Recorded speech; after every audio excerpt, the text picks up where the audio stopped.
Om Namo Bhagavate Vasudevaya. Om Namo Bhagavate Vasudevaya. Om Namo Bhagavate Vasudevaya. Om Namo Bhagavate Vasudevaya. So we already have done the Sanskrit and the word for, and we're about to do the word for word now. And we've already sang Jayavadama. We're reading Canto 1, Chapter 19, and in its text 32, the appearance of Sukadeva Goswami. See, Pariketu Vacha. Maharaj Parikit, the fortunate Maharaj Parikit said, Aho. It just says AH with semicolon. Aho.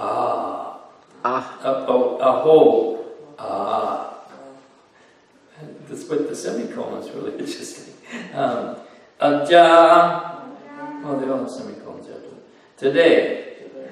Vayam. We. Brahman. O Brahmana. Sat Sevya.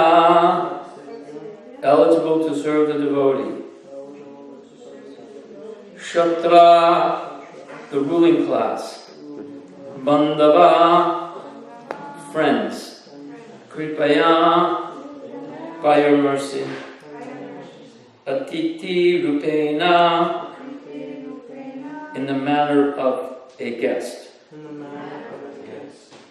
Bhavadbi, by your good self. Tirthaka, qualified for being places of pilgrimage. Krita, done by you. So I'm also going to read the Sanskrit verse in entirety once for everyone else. Pariketuvacha, aho aja vayam brahman satsevya shatra bandhava kripaya titi rupena bhavadvis tirtha ka krita.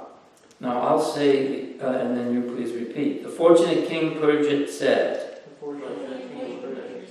O Brahmana, by your mercy only, you have sanctified us, making us like unto places of pilgrimage. All by your presence here, as my guest. By your mercy, we who are but unworthy royalty become eligible to serve the devotee. So the English translation is, the fortunate King Parikit said, O Brahmana, by your mercy only, you have sanctified us, making us like unto places of pilgrimage, all by your presence here as my guest. By your mercy, we, who are but unworthy royalty, become eligible to serve the devotee. Purport by His Divine Grace A.C. Bhaktivedanta Swami Srila Prabhupada Ki. Saintly devotees like Sukadeva Goswami generally do not approach worldly enjoyers, especially those in royal orders. Maharaj Prataparuja was a follower of Lord Chaitanya, but when he wanted to see the Lord refused to see him because he was a king. For a devotee who desires to go back to Godhead, two things are strictly prohibited: worldly enjoyers and women. Therefore, devotees of the standard of Sukadeva Goswami are never interested in seeing kings. Maharaj Parikit was, of course, a different case. He was a great devotee, although a king, and therefore Sukadeva Goswami came to see him in his last stage of life. Maharaj Parikit, out of his devotional humility, felt himself an unworthy descendant of the great his great Kshatriya forefathers, although he was as great as his predecessors. The unworthy sons of the royal orders are called Kshatriya Bandhavas, as the unworthy sons of the Brahmanas are called Dvija Bandhus or Brahma Bandhus. Maharaj Parikshit was greatly encouraged by the presence of Sukadeva Goswami. He felt himself sanctified by the presence of the great saint, whose presence turns any place into a place of pilgrimage. So the verse again is, the fortunate King Parikshit said, "Oh Brahmana, by your mercy only, you have sanctified us, making us like unto places of pilgrimage. All by your presence here as my guest. By your mercy, we are but unworthy royalty, become eligible to serve the devotee." Hare Krishna. Nama Om Vishnu Padaya Krishna Prasad Bhutale Srimati Bhakti Vedanta Swami Tinamani Namaste Saraswati Deve Gauravani Vacharjani Visesha Sunyavari Paskitali Satana. That actually, it's the first time I read it, but it reminded me when Yudhisthira first saw Vidura after he returned from his going on pilgrimage. You know, everyone knows the story, that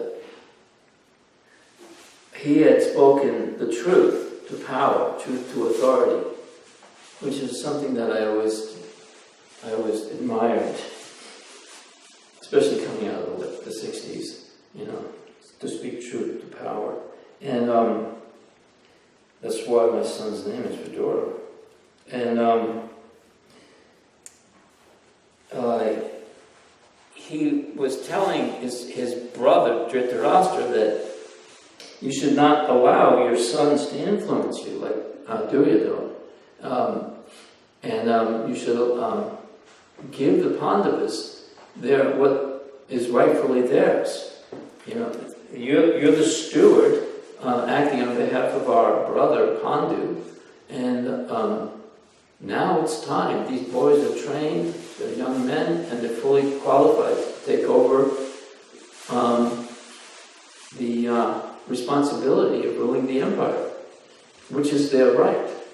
And you were only the steward until they were old enough. But Duryodhana is not wanting to give this up, which is, Duryodhana, of course, is the eldest, I believe he's the eldest son of Dhritarashtra. Dhritarashtra had 100 sons. And so he, there was others like Dushashan and so on. And when Vidura said like this, Duryodhana became very insulting to Vidura. And Vidura just walked out, leaving behind his club. I think he had a club, his staff or something. He just left everything behind, left everything, walked out and went on pilgrimage. And then he met the great sage Maitreya, and there's a whole section in the Bhagavatam, starting I think in the 3rd canto, but definitely the 4th canto. And he really, some of the most nectarian parts of it, of course it's hard to compare, but you have stories like Dhruva Maharaj, and you have the Varaha pastime, which is in the 3rd canto, and you have, I think he talks about the appearance of Kapila, who is the son of Kardamuni and Devahuti, I believe it is. And Kapila gives instructions to his mother Devahuti after her husband leaves. The agreement was he'd give her a son, and then he went off to continue. He was a great sage.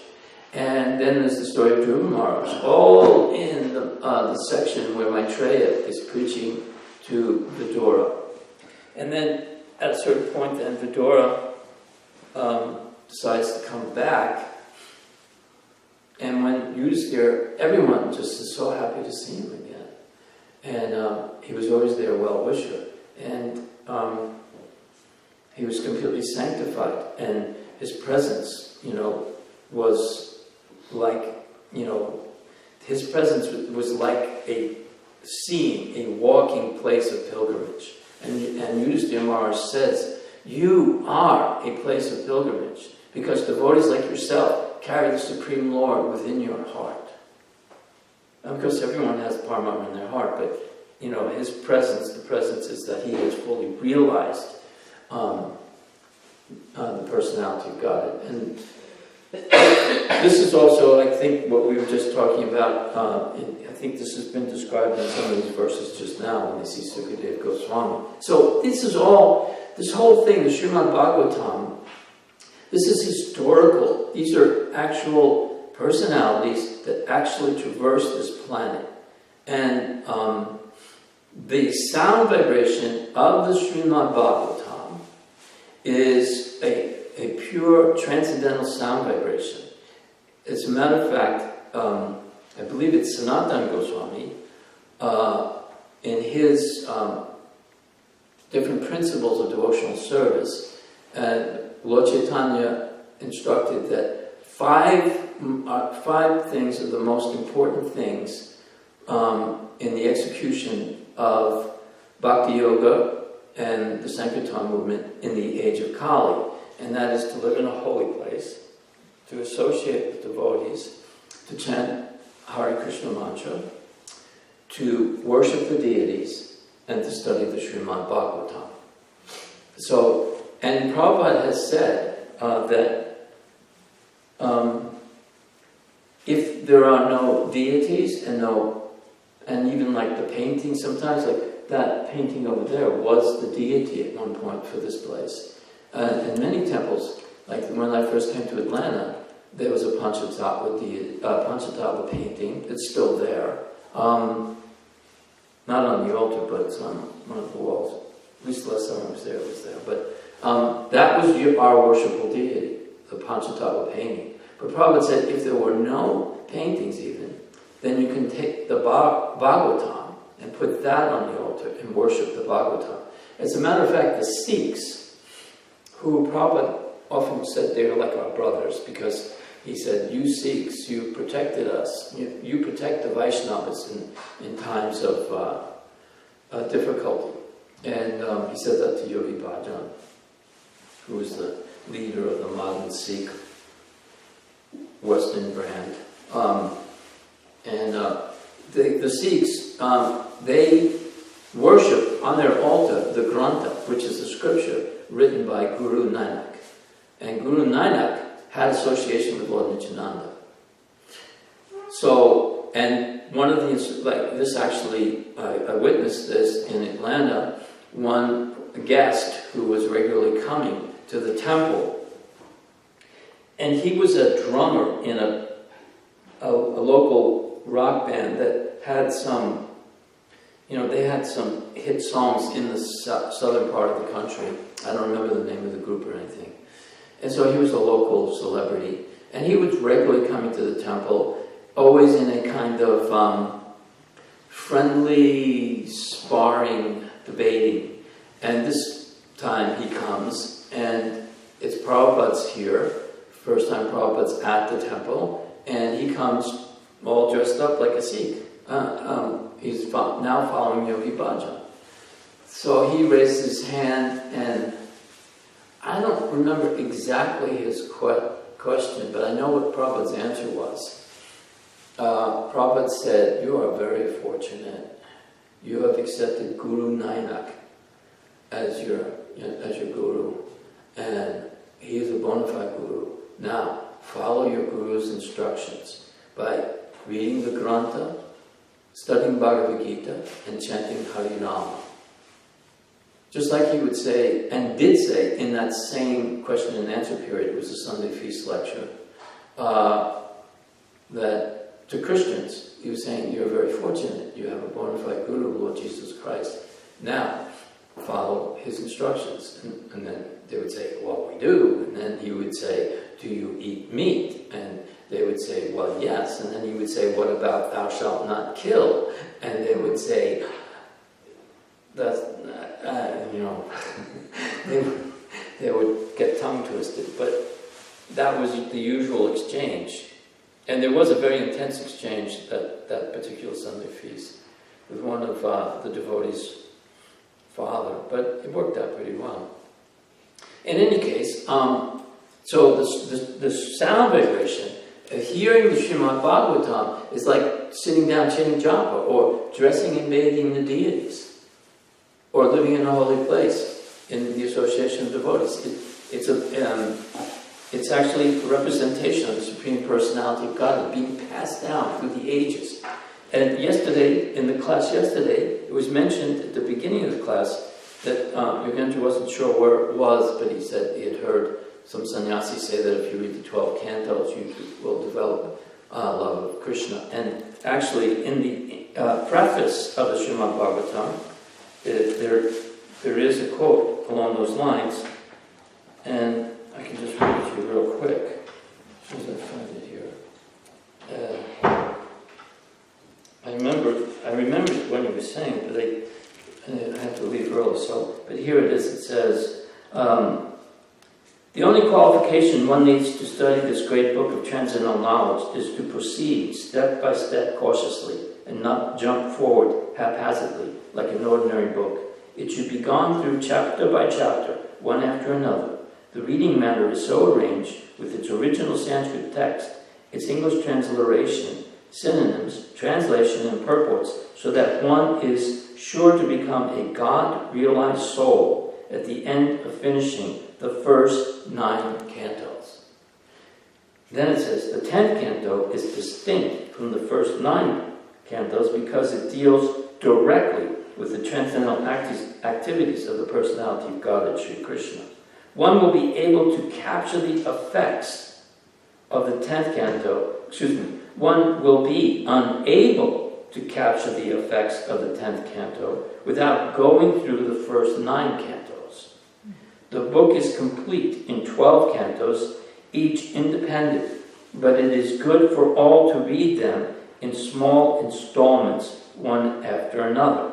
And that is why Srila Prabhupada initiated the Srimad Bhagavatam class.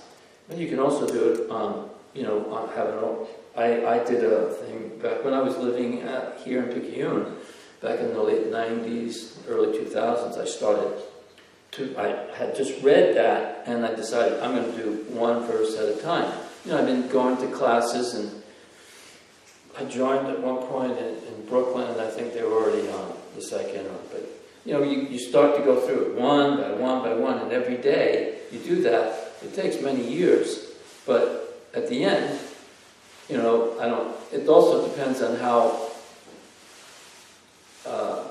absorbed you are, and you're not really, taking full advantage of it. So I can't say I'm God realized, but I read all the way. I followed those instructions, but I'm going back through it again just because I think I might have not been attentive enough. So. But now there's some devotees that try to make things cheap, and they want to immediately jump around, and they don't really need to read the first 9 cantos. We're all experiencing the love of Lord Chaitanya, and that's all that really matters. So these are dangerous things, and that's why Prabhupada said that his books were the law books for the next 10,000 years. We have to be very, very cautious of these different types of weeds that may grow up alongside the original bhakti lata bij, the original plant of bhakti, and not get misled. Because this human form of life is meant for becoming self-realized. That's the distinct difference and the gift of having birth in the human form. That's what distinguishes us between the animals and the human, that we have the ability, it's built in to the human psyche to inquire about what is your purpose.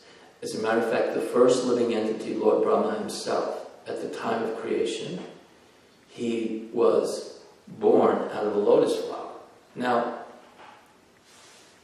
he's in a completely empty universe. There's no light.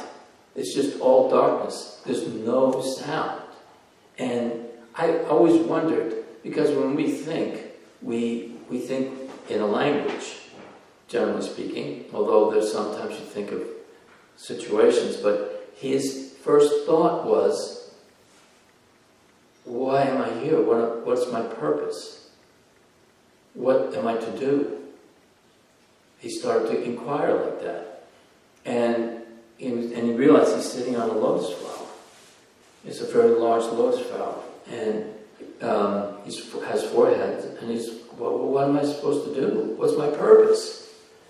And everything around him is darkness. No light. No sound. It's a big cosmic egg. And then he hears, vibrating throughout the whole universe, Ta-pa. You can say it. Ta-pa. And he immediately understood that meant austerity. There's also something I recently heard where apparently he knew that he had to perform austerity, and apparently, I don't know where this was from, but I heard a very respected devotee or within ISKCON saying that Saraswati showed up and taught him a mantra and to meditate on.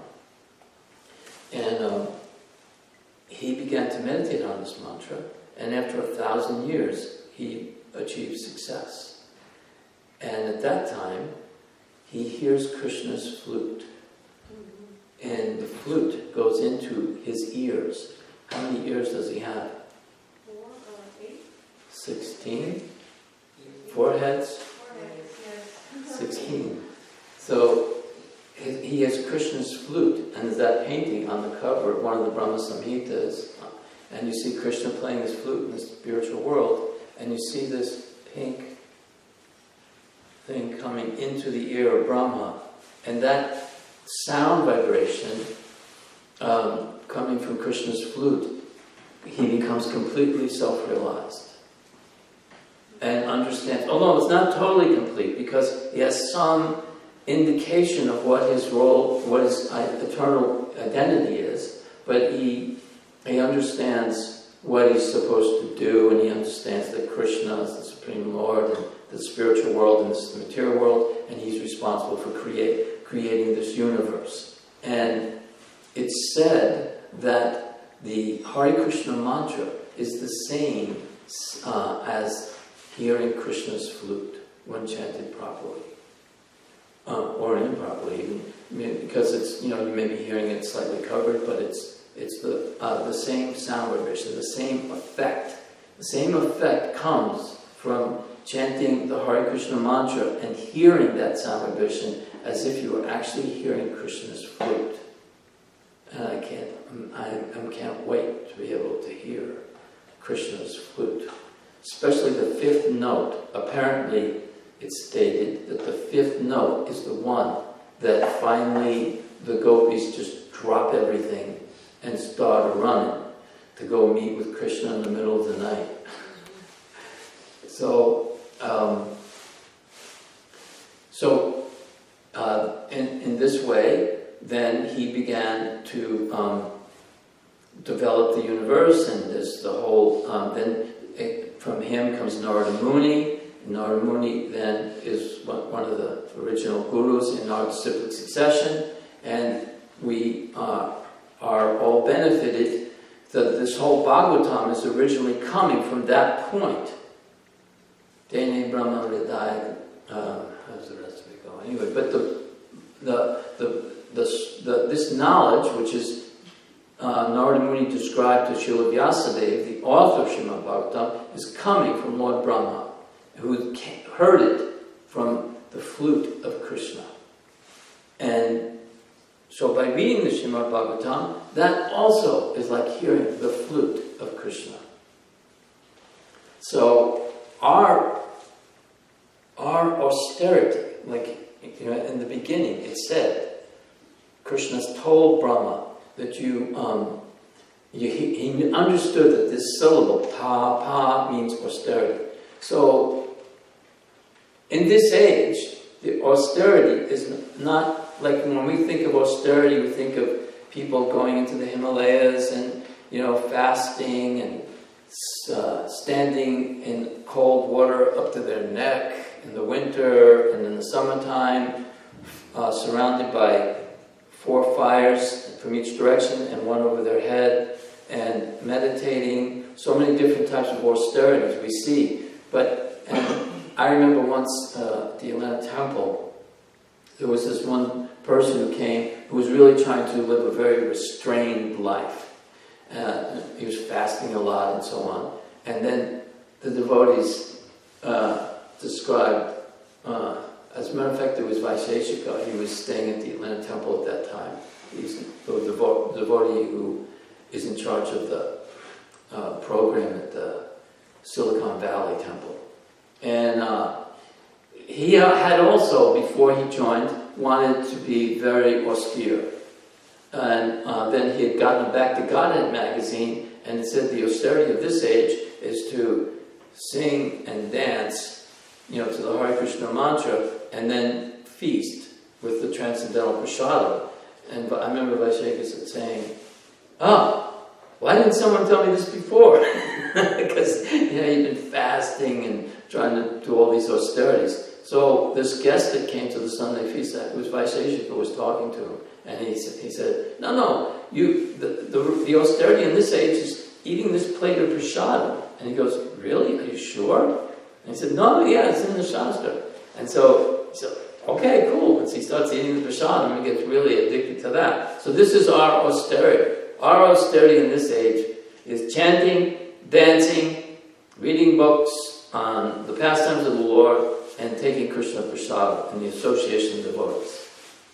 Kali Yuga is given us the most sublime process from all the other yugas. It's all because it's such an oppressive age. So we're very, very fortunate that Srila Prabhupada has come, given us the books, given us these temples to have association, and we have the opportunity then to offer and prasadam to the deities, and we know the mantra, and we can practice the austerity of the age, which is chanting and dancing and feasting. Like Lord Chaitanya once went on he had one of his, inaugurated the Sankirtan movement, and he had a big kirtan going on, and by the end of the day they were hungry and there was nothing around, so he took a mango seed and he planted the mango seed, and immediately a mango tree grew, and it produced mangoes with no skin and no seed. It was just all fruit. And if you ate one of those mangoes, it completely filled a man's stomach. And it produced unlimitedly, at least for, I think, the next year, mangoes, as many as was desired. So this was the beginning of the first public kirtan, chanting, dancing, and eating mangoes, produced by Lord Chaitanya. So, and now we're hearing about Parikshit Maharaj being very grateful that Sukadeva Goswami is willing to associate with him, and we're very grateful that Srila Prabhupada was willing to come to the land of the Malechas to give us his association. We're in a similar situation, and so as Sukadeva Goswami is saying that, Parikshit Maharaj is saying in this verse that you are a place of pilgrimage just by coming, and you're giving us this opportunity, and we are very grateful for it, even though we are so completely unqualified.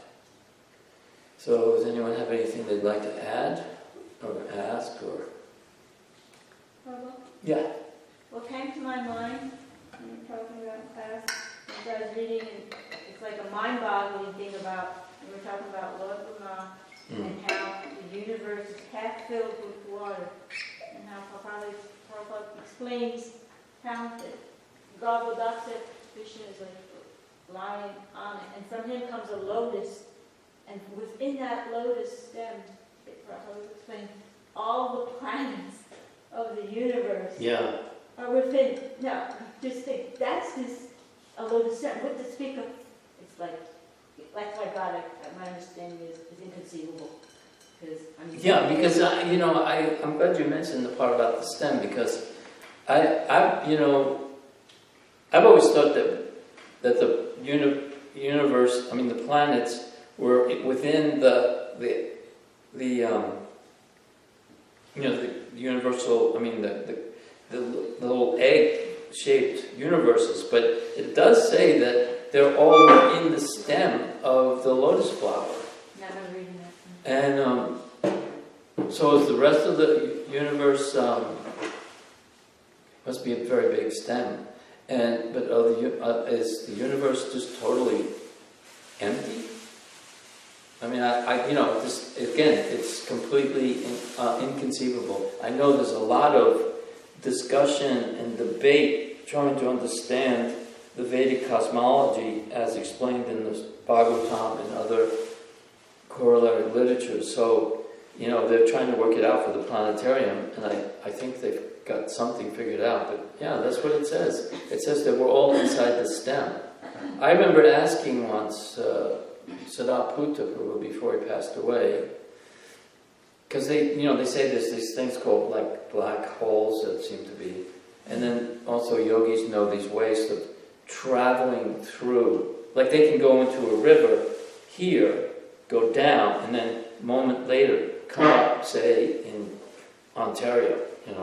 They know how to go through the subterranean rivers, and at least in India, as far as I know. But also, they can travel throughout the universe like that. So I was saying, well, if it were inside of a stem, these unknown little, what appear to be black holes, could they be like fibers within the stem?